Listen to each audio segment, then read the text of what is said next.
Let me ask you though, Ben. I mean, it's interesting you bring up the fear of being fired. I can't say I've ever felt that fear. I mean, and I've done some not purposely. I've done some egregious things. I've done some really bonehead mistakes that cost money and things like that. And I've never once felt fear of being fired. And I'm just wondering, do a lot of people operate with that kind of fear? I don't know. And to me, maybe I focus in on that because that is a fear that I'm very acutely aware that I don't have. Right.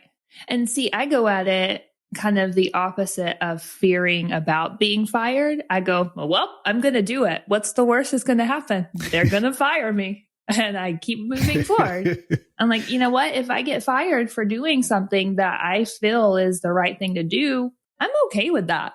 I would feel justified in the action I took enough that if consequences arose, that it would be okay with me. But I'm sure not everyone operates that way.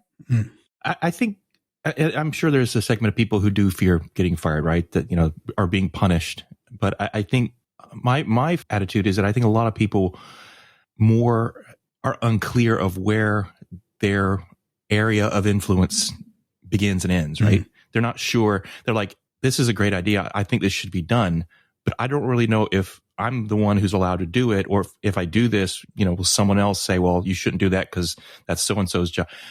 I think people don't really fully understand the scope of their abilities and powers. And, you being a co-founder, you don't have that, you don't feel bound by that. You're like, well, I was a co-founder of the company and, I think it's a good idea. I know the company well enough that it probably is. I'm sort of the same way. I'm not a co-founder, but I'm super early. You're early in, yeah. 20 years in a company that's 22 years old, Yeah,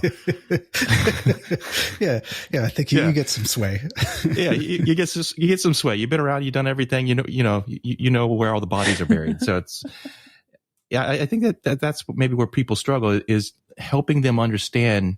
Is it okay for you to even think about doing this?